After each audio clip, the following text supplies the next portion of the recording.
Hello students, आज हम class 9th की साइंस की वर्कशीट करेंगे जिसका टॉपिक है जीवन की मौलिक इकाई।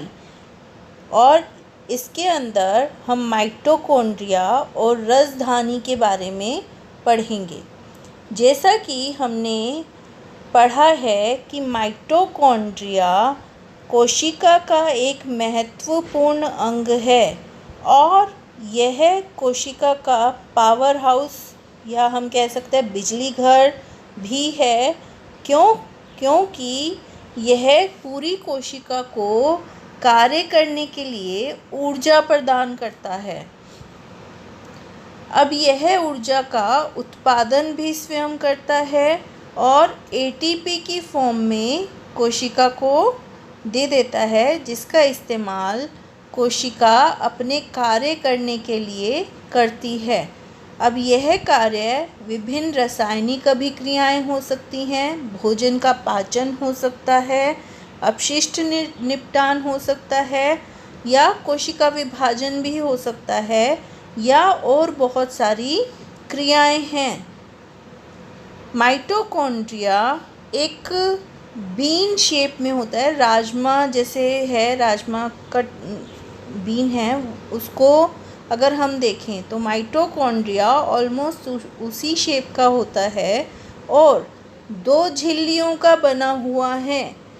पहली झिल्ली जो बाहरी झिल्ली है वह छिद्रित है ताकि द्रव्य का आदान प्रदान हो सके और भीतरी झिल्ली इसकी वलित झिल्ली है।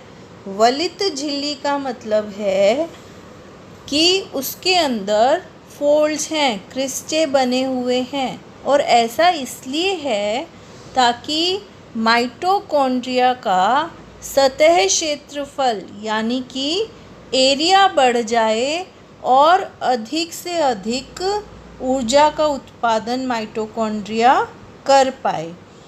अब माइटोकॉन्ड्रिया के पास अपने डीएनए भी है और अपना राइबोसोम भी है, इसलिए अपने कुछ ज़रूरी प्रोटीन जो कोशिका से मिलते हैं उसके अलावा कुछ प्रोटीन्स माइटोकॉन्ड्रिया स्वयं बनाता है।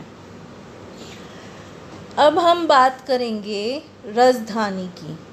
रसधानी जंतु कोशिका में भी मिलती है और पादप कोशिका में भी मिलती है, पर जंतु कोशिका में ये बहुत छोटी छोटी होती हैं, पर पादप कोशिका में अगर हम पादप कोशिका का चित्र देखें तो यह बहुत बड़ी होती है और पादप कोशिका का अधिकतर स्थान रसधानियाँ घेरती हैं।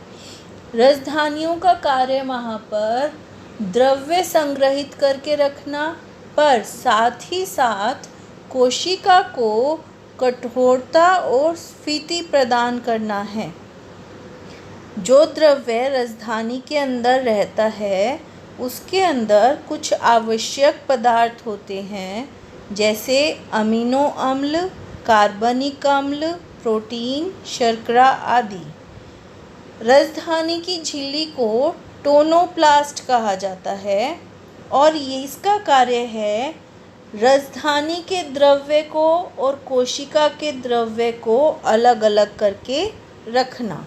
इसके अलावा एक कोशिकीय जीवों में रसधानी अपशिष्ट पदार्थ को और अतिरिक्त जल को बाहर निकालने का कार्य भी करती है।